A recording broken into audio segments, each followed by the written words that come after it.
Olá pessoal, tudo bom? Sou Antônio Bruce, bem-vindo a esse Mundo Conectado 2017. E aqui na CIDTS a gente trabalha com transformação digital, ajudando as empresas a se transformarem com APIs e microserviços. E nesse Mundo Conectado eu vou estar falando sobre microserviços e relatórios analíticos. Vamos lá?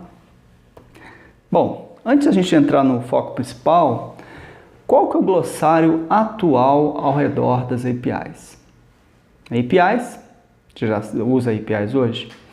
Containers, estratégias de APIs, microserviços, criar APIs com propósito de valor, gerenciamento de APIs e serverless.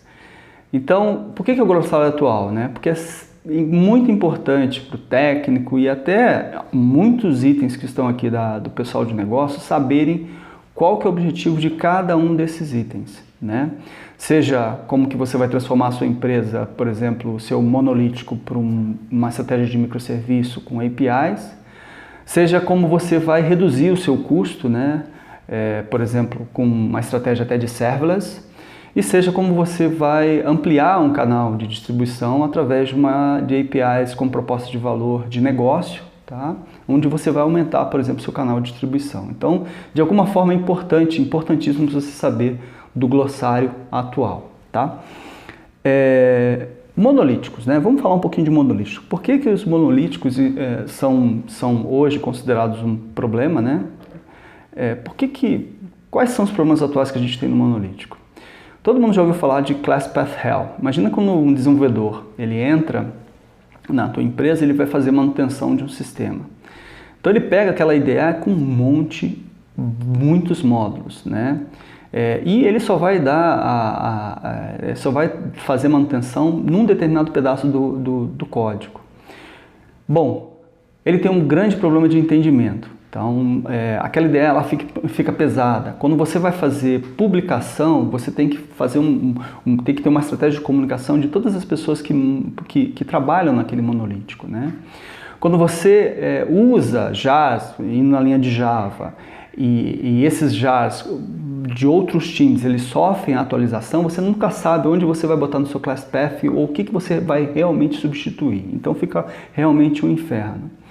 Os monolíticos, nos últimos tempos, eles passaram a ser o vilão, Isso é natural, porque a tecnologia ela vai evoluindo, E novas tecnologias surgem para justamente endereçar os problemas de tecnologias anteriores. Então, o monolítico, inicialmente, ele veio para solucionar problemas que existiam, antes. O que eu falo antes, Porque hoje o monolítico não é o monolítico que a gente tinha de Clipper. Hoje o monolítico é o monolítico de Java, o monolítico de .NET, É um monolítico que já usa, por exemplo, um Spring MVC, já faz uma divisão de camadas, já tem uma taxonomia, já tem uma ontologia. Só que mesmo você tendo um monolítico, nessa linha, ele tem problemas, Outro, releases frequentes. Se o teu negócio precisa de releases frequentes, é difícil, ainda mais se você tem um grande sistema para você dar manutenção. E aí, como você faz um release, sabe aquela história que você tem que ter aquela janela, Então, toda empresa tem janela a cada 15 dias, a cada um mês.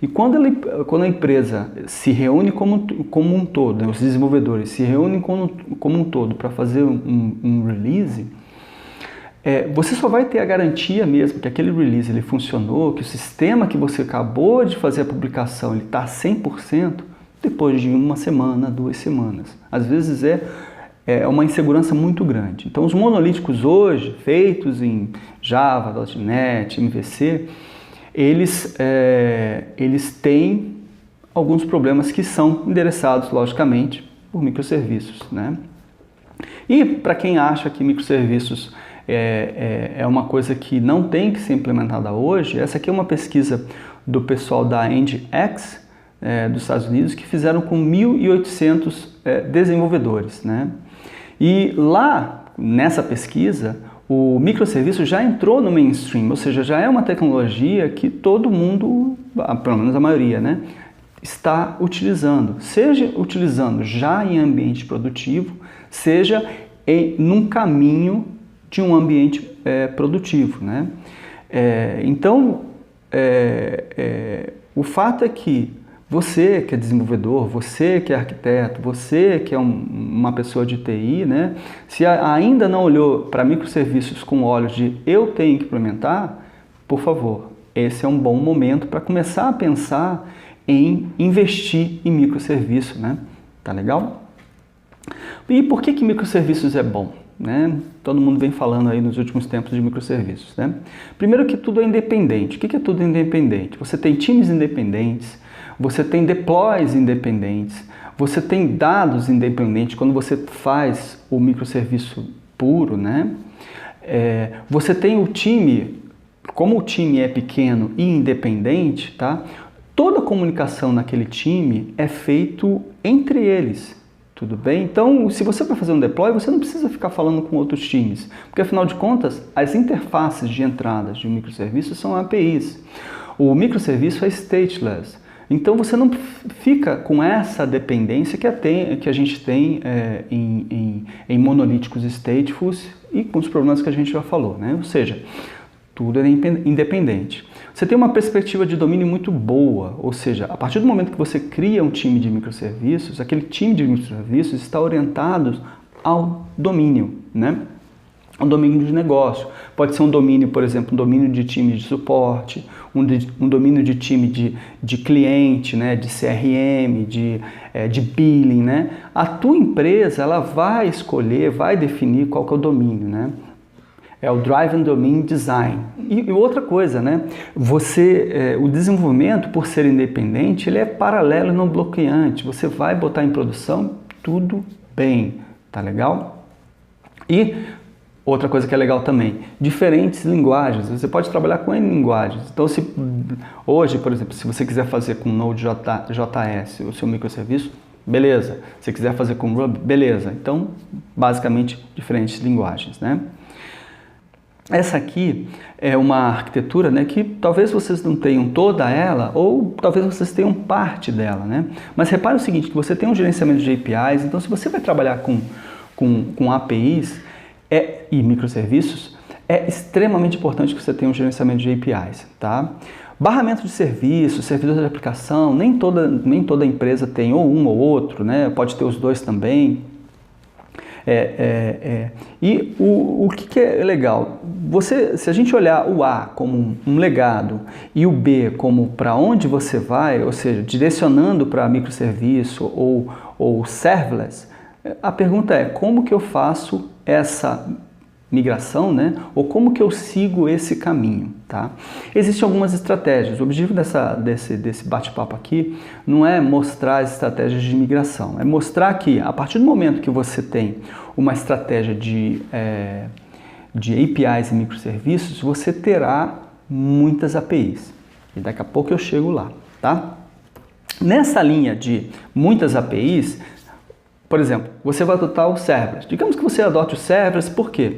Porque o serverless, ele é zero operação, você paga conforme o seu uso, né? Esse paga conforme o uso a partir do momento, lógico, que você está usando serverless de provedores, como Amazon, como Azure, como Google, né? Ou, se você quiser fazer na sua casa, você pode fazer a partir do open source, OpenWhisk, Serverless, Framework, o próprio Docker tem. E se você quiser saber mais um pouquinho de Serverless, eu falei, na última palestra, eu falei um pouquinho mais de Serverless, tá? O fato é que o Serverless, por ser também uma tecnologia que é stateless, ele também vai ter um endpoint, ou seja, ele vai ter também um resource, ele também vai ter uma API, tá? E falando em APIs, imagine o seguinte, que a sua empresa ou sua startup atue na linha de IoT. Atue na linha, porque olha o nome do evento, o evento é Mundo Conectado. Então tudo vai estar conectado, né? O interessante é que todas as empresas, quando você vai criar um aplicativo, seja uma startup ou as empresas, elas vão se conectar, isso é fato, né? Os seus serviços. Então aqui, imagina o seguinte, que você trabalhando com uma estrutura de serverless, que ele, a partir do evento gerado pelos clientes, né, o serverless é sensibilizado numa arquitetura orientada ao evento, você vai ter muitas APIs também, tá? Ah, voltando, né? E se você tiver, por exemplo, aqui você vai ter as suas APIs, né? Executando o Function as a Service, e nesse Function as a Service, executando primeiro o gerenciador de API e executando o seu Function as a Service, tá? E no Function as a Service, nessa arquitetura, você pode também ter o que está evoluindo bastante, é o Back-end as a Service, tá? Mais APIs, tudo bem? Ou seja, tudo API. E aí, se você for juntar tudo, né, para a gente ter um big picture da história toda, né, APIs, microserviços, containers, gerenciamento de containers e APIs, né, como que a gente juntaria tudo isso? Primeiro você tem os microserviços, né, dentro de VMs, tudo bem, com as suas APIs. Aí você vai ter containers para gerenciar, para onde esses microserviços estarão entrando. Aí você vai ter o quê? Um orquestrador ou gerenciador de containers, tá, como o Kubernetes, por exemplo. E você pode ter o que? Dentro da sua empresa, o serverless, né? Ou fora, tudo bem? Que esses vão internamente cuidar dos gerenciadores de containers, tudo bem? Ou seja, nessa história toda, mais uma vez, você vai estar trabalhando com muitas APIs, né? E aí, por fora, é interessante, mais uma vez, que você tenha um gerenciador de APIs, tá legal? E o que vai acontecer ao longo do tempo? APIs. Você vai ter muitas APIs. E você vai precisar de um analítico. Fato, você vai precisar. Você vai precisar saber o que está acontecendo, né? E quando você está trabalhando com APIs, é importante que você tenha KPIs, Key Performance Indicators, tá? Porque o Key Performance Indicator também é interessante que você tenha uma estratégia para cada cliente, né? Ou seja, cliente, você como desenvolvedor de microserviços, você tenha um conjunto analítico focado de informação para cada cliente. Então, por exemplo, você tem as suas APIs, se suas APIs são de monetização, são APIs de publicação de conteúdo, são APIs de engajamento, performance de canal de distribuição, se são APIs que trazem a satisfação do cliente, né, informação, se relacionam com a satisfação do cliente, qualidade de serviço, maturidade de uma API para saber, por exemplo, se ela está performando de uma forma adequada ou não, ou mesmo a adoção de produto. Cada uma desse conjunto APIs tem um target informativo, né? Ou seja, que aí entra a informação do analítico. Então, por exemplo, monetização, quem vai se interessar por um relatório analítico de monetização, como que a quantidade de adesão de pessoas que estão comprando o seu produto através de uma API, vai ser o CFO. Se é, por exemplo, publicação de conteúdo, CMO. Se é o engajamento, CEO. O CEO, lógico, pode querer saber de tudo, né? Se é, por exemplo, a maturidade da sua API, se a sua API se tem target erro, se tem erro no seu proxy, se ela está performando, o gerente de projeto. Se é uma API, por exemplo, que quer saber a adoção da sua API, se é uma API, por exemplo, de conteúdo, pode ser o pessoal de marketing. Então, para cada público, é interessante que você tenha relatórios específicos, né? E que você saiba KPIs específicos que vão agradar esses públicos, tá legal? E aí, mais uma vez, o que você vai ter? Muitas APIs, e aí você vai criar um foco analítico em cima de cada, de novo, público e conforme a sua API, a características da sua API. Porque pode ser o quê? Uma API de canal, pode ser uma API de serviço, pode ser uma API de ecossistema, pode ser uma API como produto, né? Então você categoriza a sua API e categorizando, criando o seu Key Performance Indicator para um público específico, aí você entra com o analítico para mostrar, né, com dados como que tá a saúde da sua API, tá? Antes de falar, para lembrar, vamos agora mostrar um pouquinho para vocês. Eu vou mostrar aqui para vocês um pouquinho de serverless, né? Então, se a gente, por exemplo, está no serverless, onde que entra a API do serverless? Talvez alguém não tenha visto a palestra de serverless, então se a gente quiser criar um serverless, como que é? Olha só como é rápido e fácil. Serverless create -t AWS inode JS. Isso aqui basicamente o que é? Eu estou criando um serverless, né, com um template com o template AWS, que eu estou usando a Amazon, né? Que o template da Amazon para JS. Então, eu fazendo isso aqui, tá legal? Basicamente, eu estou criando o meu template nesse diretório, que nisso aqui, o que eu vou ter? Eu já vou ter um microserviço, né? Basicamente uma função que eu posso estar desenvolvendo, e aí depois eu publico na Amazon, já tem um microserviço na Amazon em formato de serverless. Lembrando, o serverless, você só começa a pagar para a Amazon a partir do momento que ele roda, tá legal? Ou seja, como ele é em memória, então você também pode criar as características específicas da tua máquina, em termos de memória, né? Que você quer usar o teu serverless, tudo bem? Serverless, create -t, AWS, às vezes demora um pouquinho, né? Pronto. Aqui criou, né? Então nesse diretório aqui o que a gente tem? A gente tem aqui os arquivos, tudo bem? Então aqui eu vou entrar aqui nos arquivos que foram criados.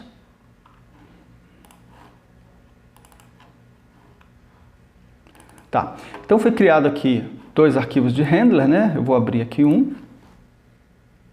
Nesse aqui é o Node que foi criado, então aqui eu posso botar, se eu botar um texto aqui, Mundo Conectado 2017, tudo bem? E aqui, esse Node aqui, o que que faz? Como no serverless você trabalha com arquitetura orientada a eventos, quem vai executar esse serverless aqui, que a gente vai fazer o quê? É um HTTP, um browser, basicamente, tá? E aí o retorno desse Node aqui, vai ser as características do evento gerador que sensibilizaram o seu serverless, tá? Então aqui a gente salva,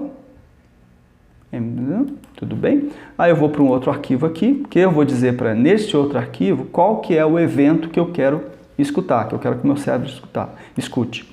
Eu tenho alguns comentários aqui que eu tiro, aí eu vou botar aqui Mundo Conectado 2017, que é o nome do serviço.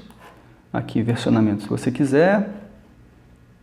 Aqui a região, né, no esquema da Amazon, onde eu quero publicar esse Node, eu não preciso alterar. Aqui a parte de segurança aqui. Como eu já fiz a conexão de segurança nessa máquina, então eu não preciso me conectar o Secret Key e o ID Key da Amazon, tá? Aqui variável, eu tiro a variável. E aqui se eu tenho algum pacote adicional dentro desse Node. Bom, aqui chegou onde que eu quero, que basicamente é o evento que eu quero escutar, que aqui é o evento HTTP. Aí eu tiro. Então basicamente eu já tenho aqui, o resto eu vou apagar, não é o objetivo ficar falando muito de serverless. Aí basicamente eu tenho o meu template já feito. Feito isso eu dou serverless deploy, olha só como fácil, né? Serverless deploy, pronto. Nesse momento já estou fazendo a publicação. Enquanto ele publica, gente, agora o que eu quero mostrar aqui para vocês? Não é só o serverless não, aqui vai gerar o quê? Uma API. Então vamos ver onde que a gente consegue gerar mais API? Vamos lá. Agora eu vou entrar aqui na APD, que eu já tenho aberto aqui, né? APD é um gerenciamento de APIs, né? Você pode usar qualquer outro gerenciamento de APIs, tudo bem? E aqui na APD, o que eu vou estar fazendo, né? Eu vou estar pegando aqui um API Proxy, beleza? Vou criar um API Proxy. Só que desse API Proxy eu vou fazer diferente, eu vou criar via Node, tá legal? E nesse Node eu posso ter uma especificação Swagger para estar referenciando a esse microserviço, mas eu não vou falar assim, não, eu vou direto, sem documentação. Eu vou botar assim, mynode 001, aqui o base path, vou dar só um hello world desse node, né? Não vou usar out, vou dar um path through direto. E aqui eu vou tirar o segurança aqui, que eu não tenho HTTPS aqui nessa máquina, então aí eu vou dar um build, né? Feito isso, basicamente já estou criando meu serviço Node. Tudo bem, eu estou usando o gerenciamento de APIs, né? E aí eu tenho aqui o meu Node, que é um microserviço dentro desse gerenciamento de APIs, e que eu posso desenvolver também aqui. Mesmo esquema, né? A gente criou um serverless lá na Amazon, outro criei um Node aqui na APD. microserviços, né? Aí, gente, olha só, isso aqui, voltando aqui pro serverless, é que aqui é mais um endpoint que você tem, né? Então, eu vou pegar esse endpoint aqui e vou botar aqui. E o que você tem? A mensagem que a gente descreveu lá atrás e o retorno do evento que sensibilizou o servlet. Como é o browser, ele tem aqui as características do evento do browser, né? Desse cliente desse consumidor de API que sensibilizou o servlet que a gente funcionou lá atrás. Então, repare o seguinte, que você tem APIs, aqui de novo, né? Uma API aqui como microserviço no Node que a gente fez na APD, um do serverless, tá? E agora vamos criar mais uma API, né? Aqui a gente vai usar o Backend as a Service da APD. O Backend as a Service da APD é o User Grid, tudo bem? O User Grid é um projeto também open source que a APD doou para o projeto Apache.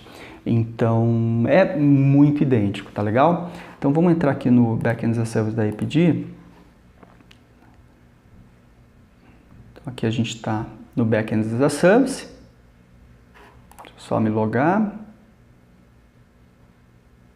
Bom, aqui no Backend as a Service, vamos fazer assim, ó. Vamos pegar um banco que eu já tenho, que já tem inclusive dados, né, para não ficar muito tempo. E aqui o que a gente tem? A gente tem aqui, então, vamos fazer uma coleção. Então, eu tenho uma coleção aqui, coleção Mundo Conectado 2017, tudo bem?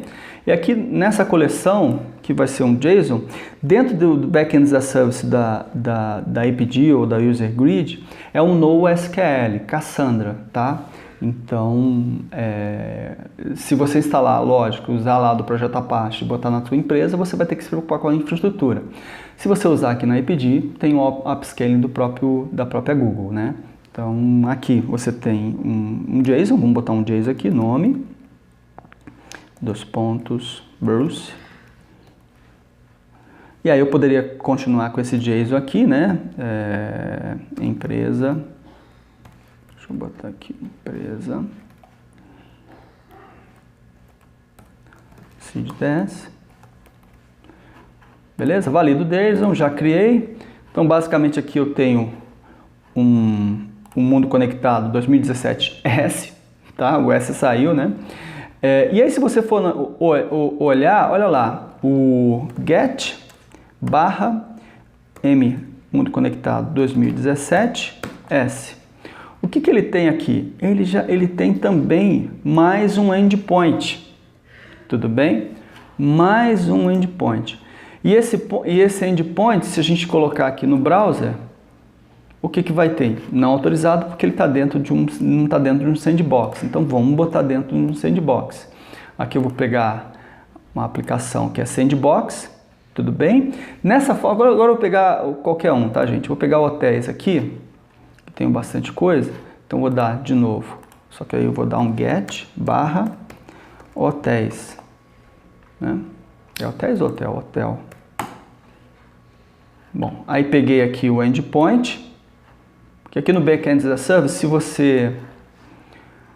você não está nessa sandbox, você tem que dar autorização, né? Autorização. Então, deixa eu só botar em outro browser. Autorização porque é out, tá? E aqui não é hotéis, é hotel. Bom, aqui veio justamente usando um endpoint aqui dentro do sandbox, veio as informações do seu hotel. E cada registro desse aqui, gente, cada registro é um endpoint também, porque tem um ID específico, tá bom?